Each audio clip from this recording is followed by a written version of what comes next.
Hello students, कैसे हो आप लोग। उम्मीद है आप लोगों ने अब बोर्ड की तैयारी बहुत ज़ोरों शोरों से स्टार्ट कर दी होगी, रिवीजन चल रहे होंगे। मैंने अपनी लास्ट वीडियो में प्रॉपर्टी ऑफ चार्जेस के बारे में बताया था और अब ज़्यादा टाइम वेस्ट करते हुए मैं जल्दी से शुरू करने जा रहा हूँ आज कूलम्स लॉ। आप जानते हो कूलम्स लॉ पहला सबसे इम्पॉर्टेंट टॉपिक है। इस लॉ को बताने से पहले मैं आप लोगों को एक बात बताना चाहता हूँ, क्योंकि मैं बहुत समय से कॉपीज चेक करने जा रहा हूँ, बोर्ड में करेक्शन ड्यूटी के लिए जाता हूँ, तो मैं वहाँ क्या ऑब्जर्व कर रहा हूँ कि आप लोग एक ब्लंडर करते हैं। ज़्यादातर स्टूडेंट ये कर रहे हैं, जैसे कोई भी स्टेटमेंट मालूम किया जाता है, सपोज यहाँ पे हम कूलम्स लॉ आज डिस्कस करने जा रहे हैं, वहाँ क्वेश्चन आता है स्टेट कूलम्स लॉ। तो बहुत सारे स्टूडेंट 12th क्लास में होने के बाद भी आज भी 9th और 10th के स्टूडेंट की तरह लिखते हैं कि इफ इट इज आज स्टेट कूलम्स लॉ, तो they just right the statement and they forget to draw the diagram and the related mathematical statement with this, and at the 12th standard it is incomplete without writing the entire information of that definition. Means definition, it should be complete, not just you are writing the text or avoiding the mathematical statement, or just writing the mathematical statement and avoiding the text. In both the cases it is incomplete. So अब हम start करने जा रहे हैं Coulomb's law. Coulomb's law क्या बताता है, जैसे हमने प्रॉपर्टी ऑफ चार्ज में पढ़ा था कि two like charges repel each other, two unlike charges attract each other. Repel and attract means they exert force on each other, either of attraction और repulsion. According to Coulomb's law, force between two stationary point charges, mind you, force between two stationary and point charges is directly proportional to the product of charges and is inversely proportional to the square of distance between them. Suppose you are having two charges, one is Q1 and another charge is Q2. They are being separated by certain distance, say R. This is the charge Q1 and this is the charge Q2. They exert force on each other. Say Q1 exert on force Q2 and Q2 exert force on Q1. F and this F. Then the force between these two charges is directly proportional to the product of charges. And this force is inversely proportional to the square of distance between these two charges. It shows that F is directly proportional to Q1 Q2 upon R square. इसमें straight way यहाँ पे भी एक question बन जाता है कि suppose one of the charge is doubled, then the force will become 2 times. Suppose both the charges are doubled, force will become 4 times. If distance remains same, and if one of the charge is halved, the force between them will become half. Both the charges become half, the force will become 1 upon 4. Similarly, as it is inversely proportional to the square of distance, so if the distance between these two charges is doubled, so double means 2 to the power 2 is equal to 4, means force will become 1 by 4. If distance is tripled, the force will become 1 upon 9 likewise. So when we remove the sign of proportionality, we put a constant F is equal to, say, k some constant Q1 Q2 upon R square. Here k, what is k? K is constant of proportionality. When these two charges are placed in vacuum or air, in that case this constant k is equal to 1 upon 4 pi epsilon naught, 1 upon 4 pi epsilon 0. So you know 4 and pi, but what is this epsilon naught? So this epsilon naught is called permittivity of the free space. Epsilon naught is absolute electric permittivity of the free space. Its value is 8.854 into 10 to the power minus 8.854 in 10 to the power -12 newton metre square per coulomb square, newton metre square per coulomb square. At this stage you must be interested कि ये epsilon zero है क्या, ये कहाँ से आ गया। तो short में मैं बता देता हूँ, एज दिस कोलम्बियन फोर्स और the electrostatic force is non contact force, means charges will apply force on each other when they are separated at a certain distance apart. तो force की जो information है it is shared through the medium. So how that medium is permitting the information of these two charges placed at certain distance apart is measured as per the permittivity. So here as we place these charges in vacuum or in air, so epsilon naught is the permittivity of the free space. So when we put the value of epsilon naught, pi and 4, this value is 9 into 10 to the power 9. 9 into 10 to the power 9 Newton meter square per coulomb square.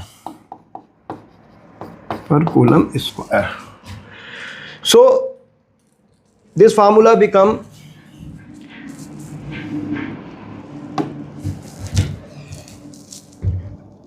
F is equal to 1 upon 4 pi epsilon 0 Q1 Q2 upon R square, and as the value of 1 upon 4 pi epsilon 0 is 9 into 10 to the power 9, we can directly use F is equal to 9 into 10 to the power 9 Q1 Q2 upon R square.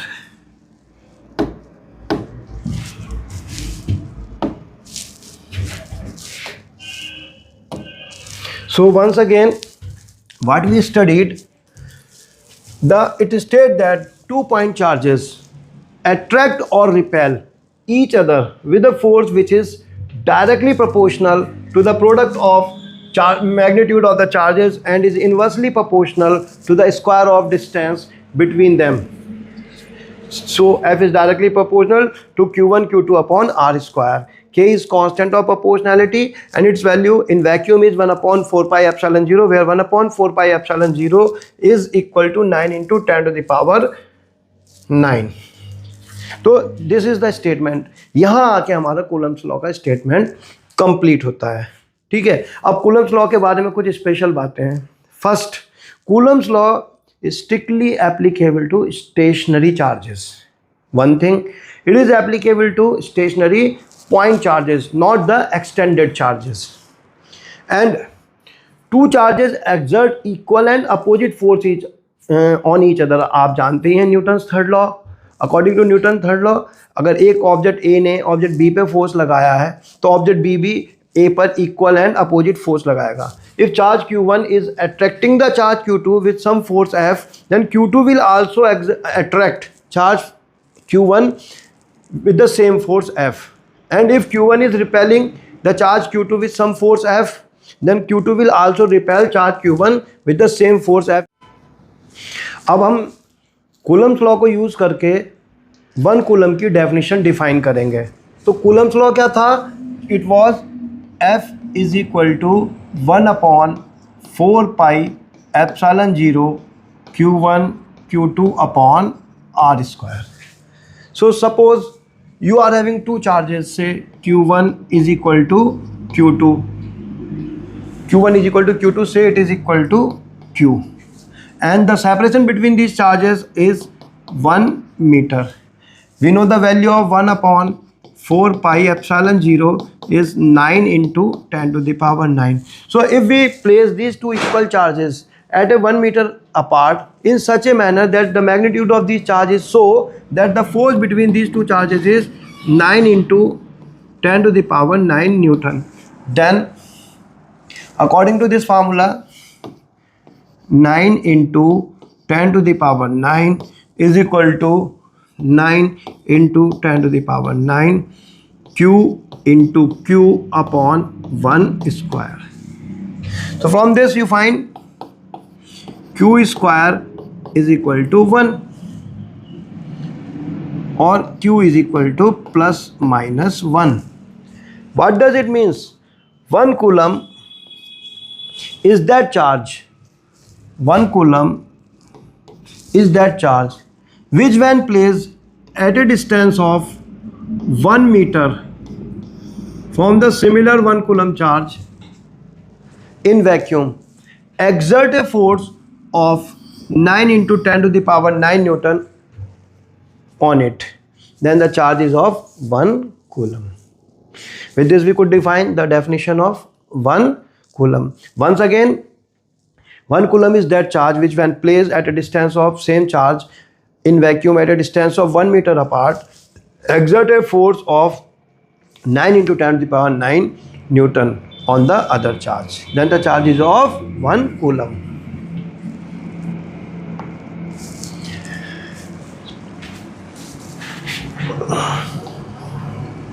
Here you can see the electrostatic unit of charge in CGS system. There are 2 units of charge. In SI system the unit of charge is coulomb, but in CGS, so in electrostatic it is stat coulomb, and 1 coulomb is equal to 3 into 10 to the power 9 stat coulomb. And in electromagnetic the CGS unit of charge is considered as 1 coulomb is equal to 1 upon 10 EMU. EMU means electromagnetic unit of charge. 1 coulomb is equal to 3 into 10 to the power 9 stat, STAT, stat coulomb, and 1 coulomb is equal to 1 upon 10 EMU, means electromagnetic unit of charge. Now we will define relative permittivity. What is relative permittivity?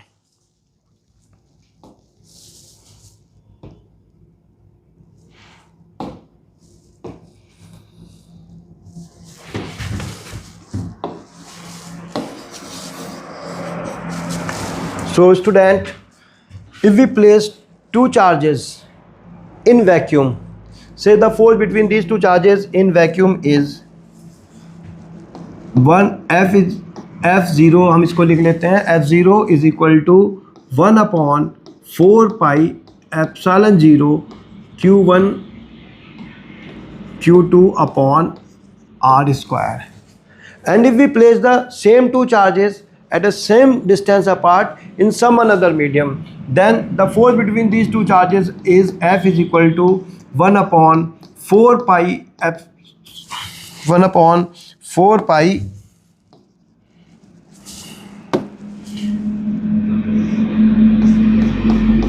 epsilon Q1 Q2 upon R square. Here epsilon naught is absolute permittivity of free space or vacuum or air, and epsilon is the permittivity of that medium in which this charge is placed. So किन्हीं भी 2 charges के बीच में जो force होता है वो vacuum में सबसे ज़्यादा होता है या एयर में सबसे ज़्यादा होता है, बाकी सभी मीडियम में वैक्यूम के मुकाबले फोर्स कम होता है. ठीक है, तो अगर हम रेशो कैलकुलेट करें, ratio of force in vacuum to the force in medium, तो it is equal to 1 upon 4 pi epsilon 0 Q1 Q2 upon R square divided by 1 upon 4 pi epsilon Q1 Q2 upon R square. ये cancel हो जाएगा, 4 pi cancel, then F0 upon F is equal to epsilon upon epsilon nought. And this ratio epsilon upon epsilon naught is called relative permittivity, and it is denoted by epsilon r, or sometimes in electrostatic we denote it by K. When we denote it by K, we call it dielectric constant also. जब हम capacitor वाला chapter पढ़ेंगे वहाँ ज़्यादातर जगह पर हम relative permittivity को K से डिनोट करते हैं और we call it dielectric constant of that medium. इसका मतलब क्या हुआ? जैसे आपने केमिस्ट्री में भी सुना होगा या पहले पढ़ा होगा कि से the dielectric constant of water is 80। इसका मतलब क्या हुआ कि अगर हम दो चार्जेस को एयर में रखते हैं या वैक्यूम में रखते हैं at a certain distance apart, और सपोज उनके बीच में फोर्स 80 न्यूटन है, तो अगर हम उन चार्जेस को सेम डिस्टेंस पे वाटर में रखेंगे तो उनके बीच का जो फोर्स है वो 1/80 रह जाएगा। You can see F is equal to F0/K। तो dielectric constant of water is 80, तो उस मीडियम में वाटर में चार्जेस के बीच का फोर्स 1/80 रह जाएगा। या जैसे किसी मीडियम का डाइलेक्ट्रिक कांस्टेंट से 100 है, तो उस मीडियम में अगर हम दो चार्जेस को रखते हैं तो उन दो चार्जेस के बीच का फोर्स उस मीडियम में एयर या वैक्यूम वाले फोर्स के मुकाबले 1/100 रह जाएगा। So this is the definition of dielectric constant या relative permittivity. Means it is the ratio of the force in vacuum to the force in medium between the same two charges placed in different medium। यहाँ पर एक बात ध्यान रखने की है कि अगर हम वैक्यूम के लिए K की वैल्यू कैलकुलेट करते हैं तो for vacuum K is equal to 1, but for rest other material K is greater than 1। तो if someone asks the range of dielectric constant, तो K is greater than equal to 1. It is never less than 1. अब next topic हमारा है, अगर हम, क्योंकि हम जानते हैं कूलम्स लॉ बेसिकली हमें क्या बता रहा है। कूलम्स लॉ हमें बता रहा है about the force between two charges, and you know force is a vector quantity. तो हमें इसे वेक्टर फॉर्म में कैलकुलेट करना आना चाहिए। तो सिंपल फॉर्म में अगर आपको वेक्टर्स का रिजल्टेंट निकालना आता है, वेक्टर को पोजीशन वेक्टर फॉर्म में रिप्रेजेंट करना आता है, यूनिट वेक्टर फॉर्म में रिप्रेजेंट करना आता है, तो आप Coulomb's law in vector form को इजीली समझ सकते हैं। अब यहाँ मैं रुक कर एक बात बताऊँगा। वैसे देखिए बोर्ड में क्वेश्चन तो कुछ भी आ सकता है, लेकिन generally statement of Coulomb's law is asked. Sometimes they can ask कि represent Coulomb's law in vector form, in position vector form. Otherwise maximum time जब हम न्यूमेरिकल्स करते हैं, फोर्स निकालते हैं, तो कूलम्स लॉ का यूज़ तो सिर्फ मैग्नीट्यूड ऑफ फोर्स निकालने तक रहता है। बाकी उस फोर्सेस का रिजल्टेंट निकालने के लिए हम वेक्टर लॉस को यूज़ करते हैं, जैसे और किसी भी फोर्स के लिए यूज़ करते हैं। उसी तरह से हम कूलम्स लॉ से कैलकुलेटेड फोर्स को भी वेक्टर लॉ से ही कैलकुलेट करेंगे, जैसा आपको मैं अब समझाता हूँ।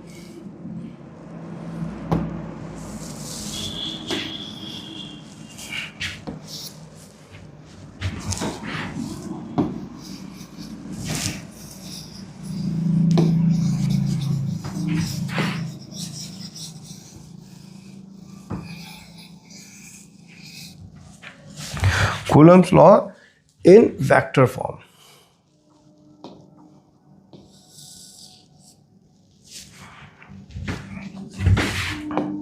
Let us consider we have two charges. One is Q1, another charge is Q2. The distance between these two charges is R. आपको बता कि ये सेंट्रल फोर्स है। सेंट्रल फोर्स मीन्स इन दोनों को ज्वाइन करने वाली लाइन के अलोंग वर्क करता है। तो इन दोनों को ज्वाइन करने वाली लाइन ये हो गई, ये चार्ज Q1 हो गया, यहाँ पर ये चार्ज Q2 हो गया। ठीक है, से charge Q1 exert force F21 on charge 2। F21 means force on 2 due to the charge 1, and force on charge 1 is F12. Force on charge 1 due to the charge 2. ठीक है, और हम यहाँ पे position vector unit vector consider कर लेते हैं। से one unit vector is R12.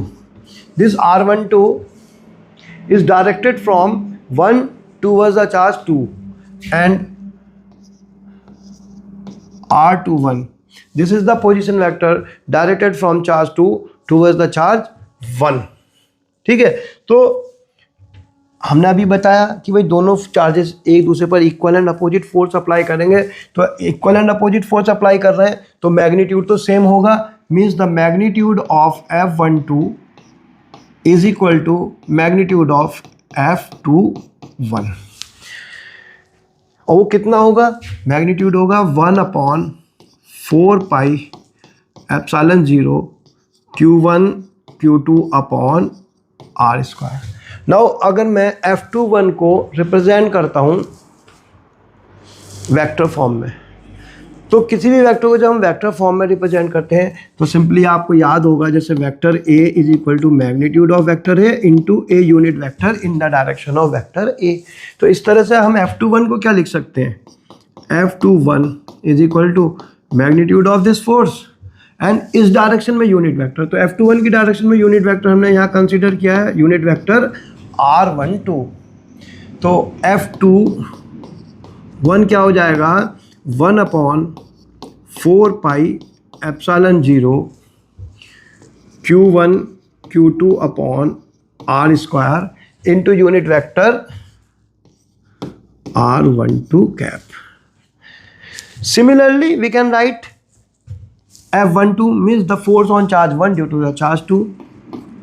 F12 it is equal to 1/4πε0 Q1 Q2 upon R square R21 cap.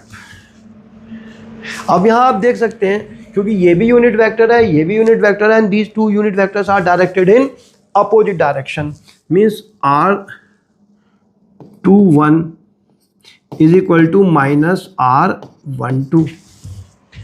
Hence, F21 is equal to minus F12. It reconfirms the Newton third law कि दोनों पे force तो equal है, but minus sign क्या बता रहा है कि the force is in opposite direction. अगर हम कूलम्स लॉ को रिप्रेजेंट करना चाहते हैं पोजीशन वेक्टर की फॉर्म में, we want to represent Coulomb's law in position vector form। तो पोजीशन वेक्टर के लिए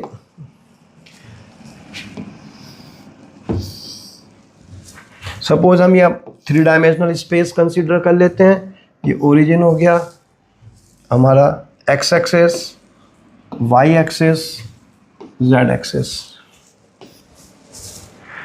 अब let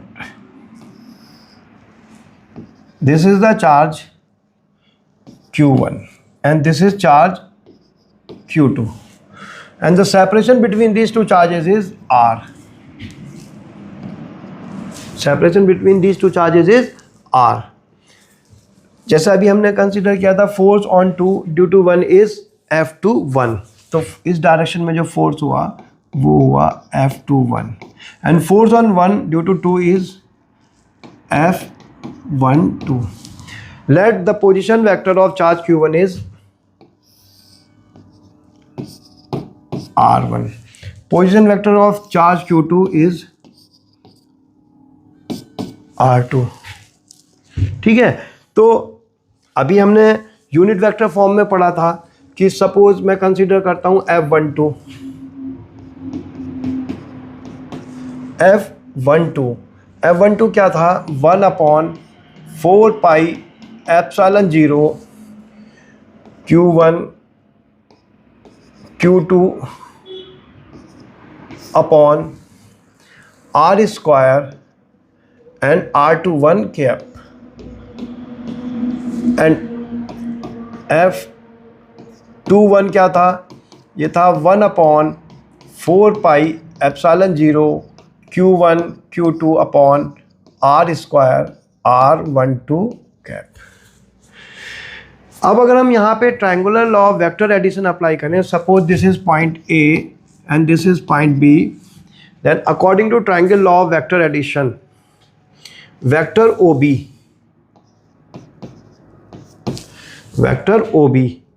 plus vector BA, vector OB plus vector BA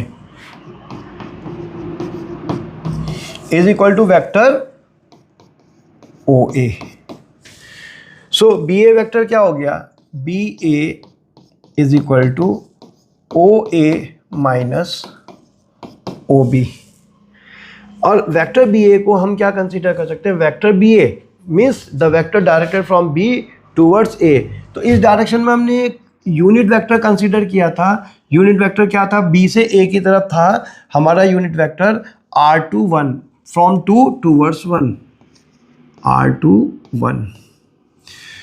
तो वेक्टर बी ए को हम क्या लिख सकते हैं, इसका मैग्नीट्यूड तो है r, और इस डायरेक्शन में यूनिट वेक्टर है r21 cap. And what is O A, O A is vector r1, O B क्या है, वेक्टर r2। ठीक है, ये हुआ हमारा वेक्टर r21 कैप। तो इसकी वैल्यू, या हम इसको सीधा क्या कह सकते हैं, a vector from B to A, a vector from B to A. अच्छा, इस वेक्टर r का मैग्नीट्यूड क्या होगा, r जो होगा it is equal to r1 minus r2। ठीक है, तो अकॉर्डिंग टू दिस अगर हम इसको रिप्रेजेंट करना चाहते हैं फोर्स F12 को, तो हमने r21 वेक्टर ले लिया, इसको मैं ये भी लिख सकता था वेक्टर r21। तो मैं इसको अगर रिप्रेजेंट करना चाहता हूँ तो यहाँ पर F12 is equal to 1/4 pi epsilon 0 Q1 Q2 upon, मैं यहाँ इसको r से मल्टीप्लाई कर देता हूँ और r से डिवाइड कर देता हूँ, तो it will become r³ r21 cap and r21 cap is equal to r1 minus r2। We can place here, तो it will be 1/4 pi epsilon 0 Q1 Q2 r21 is equal to r1 minus r2, r1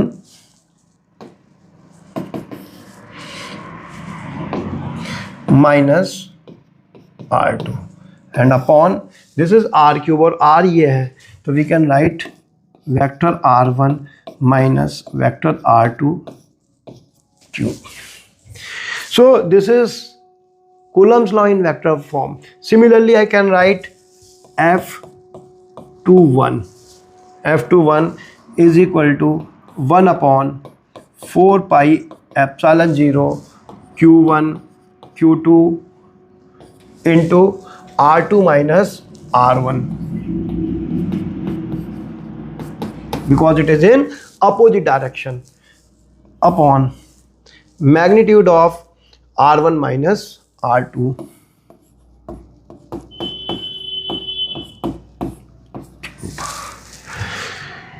So this is the Coulomb's law in vector form. Hope you could understand. The next article now we are going to consider is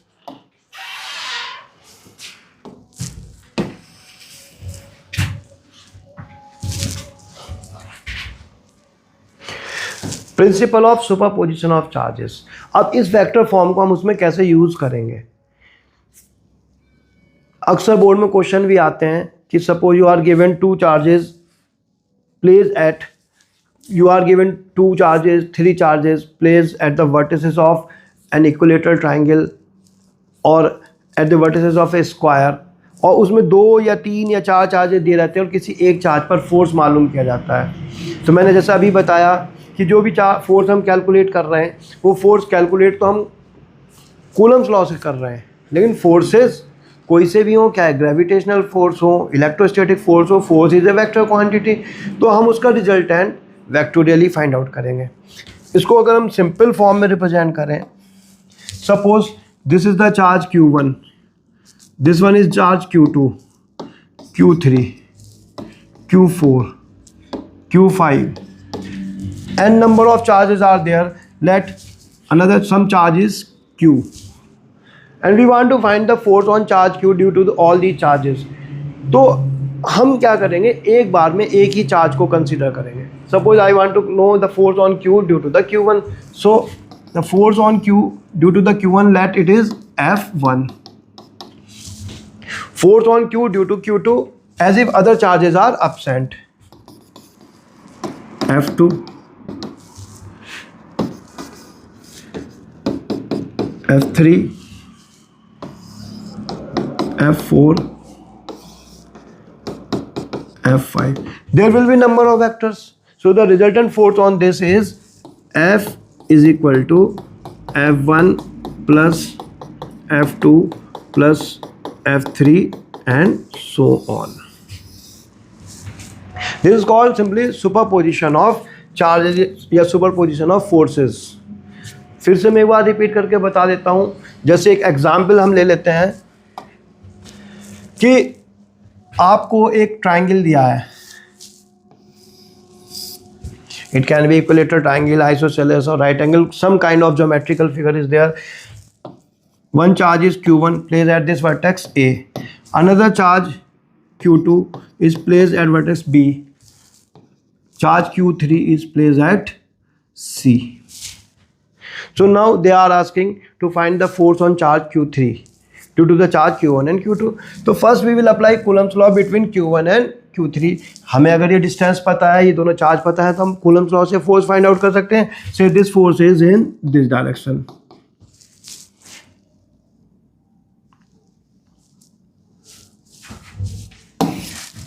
This force is in this direction, F1. Let this charge Q2 attract charge Q3 in this direction with some force F2. F1 F2 कैसे पता चलेंगे? Simply using Coulomb's law. Q1 Q2 upon AC square into 1 upon 4 pi epsilon 0. F2 कैसे पता चलेगा? 1 upon 4 pi epsilon 0 Q2 Q3 upon BC square. अब क्या करना है आपको? हमारे पास दो वेक्टर हैं, एक F1 है और एक F2. जैसे हम दो वेक्टर्स का रिजल्टेंट फाइंड आउट करते हैं using the parallelogram law of vector addition और by resolving the components, same way we will find the resultant of these two forces. जब हम इसके न्यूमेरिकल कराएंगे जो बोर्ड्स में आए हुए हैं तब इसको और ज़्यादा इलेबोरेट करेंगे.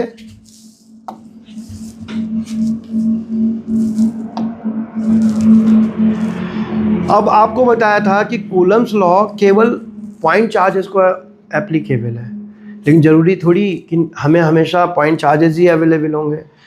In actual practice, charge may be distributed along a line or along a surface or along a three-dimensional volume. तो उस केस में हम Coulomb's law को कैसे अप्लाई करते हैं?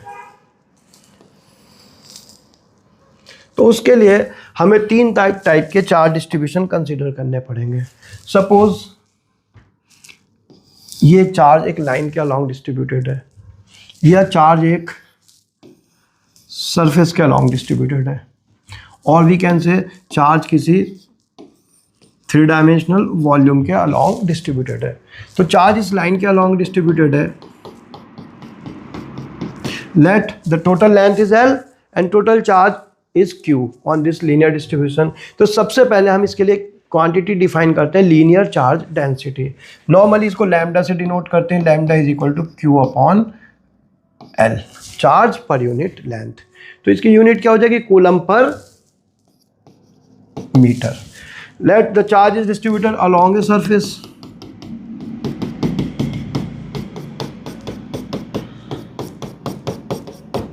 Let the surface area of this surface is S and the total charge on the surface is Q. तो यहाँ हम एक क्वांटिटी डिफाइन करते हैं, surface charge density. Surface charge density को सिग्मा से डिनोट कर देते हैं. Sigma is equal to Q upon S. Unit क्या हो जाएगी? Coulomb per metre square. If charge is distributed in a volume,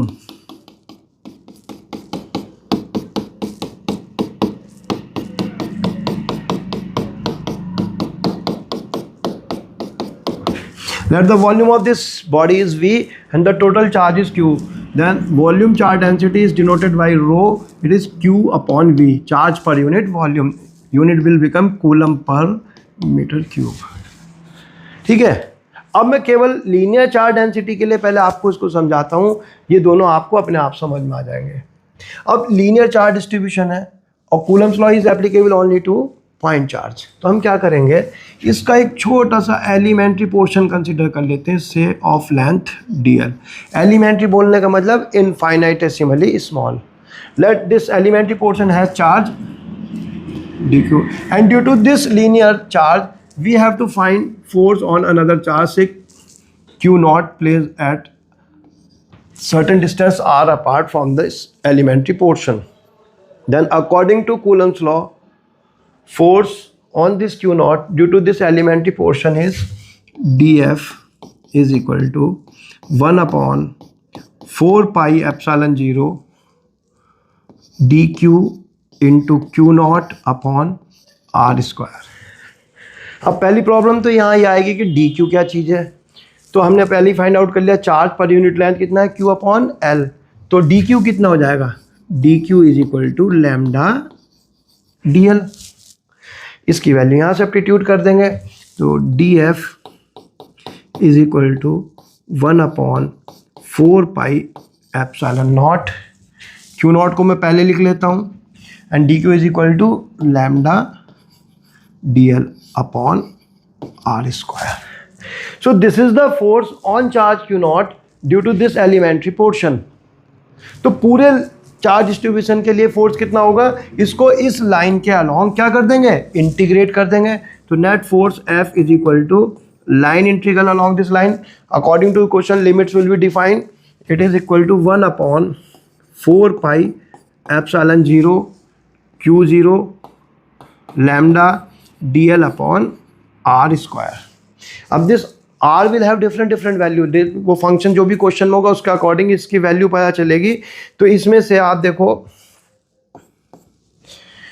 1 upon 4 pi epsilon 0 Q naught and lambda, ये तो कांस्टेंट क्वांटिटी हो गई। Simply we will integrate along the line 1 upon R square D L. बिल्कुल same approach हम इसके लिए लेंगे। इसमें वॉल्यूम चार्ज में हम सरफेस चार्ज में हम क्या करेंगे, एक छोटा सा surface element D S consider कर लेते हैं। So this is having charge D Q and due to this we want to find force on some charge Q nought at certain distance R apart. तो in the same manner we can write this force is F is equal to surface integral, this time it is surface integral, 2-dimensional integral होगा ये, 1 upon 4 pi epsilon 0 Q not. यहाँ lambda था तो यहाँ क्या आ जाएगा, sigma. यहाँ length element dl था, यहाँ सरफेस एलिमेंट है ds, तो क्या आ जाएगा ds अपॉन r स्क्वायर। उसी तरह से अगर इस वॉल्यूम डिस्ट्रीब्यूशन ऑफ चार्ज की वजह से किसी चार्ज Q नॉट पर हमें फोर्स फाइंड आउट करना, तो हम क्या करेंगे, इसका एक छोटा सा एलिमेंट्री वॉल्यूम dV कंसीडर करेंगे which is having charge dQ and it is at a distance r। तो in the same manner we can write F is equal to, this time it is volume integral 1 upon 4 pi epsilon 0 Q0 volume charge density rho dV upon R square. So students, आज का topic मैं यहीं पूरा करता हूँ। अब next topic हमारा होगा इलेक्ट्रिक फील्ड। होप आपको समझ में आ गया होगा। आप अपने कमेंट्स देते रहिएगा, कोई डाउट हो आप कांटेक्ट कर लीजिए, हम आपको पर्सनली भी इसको एक्सप्लेन कर सकते हैं।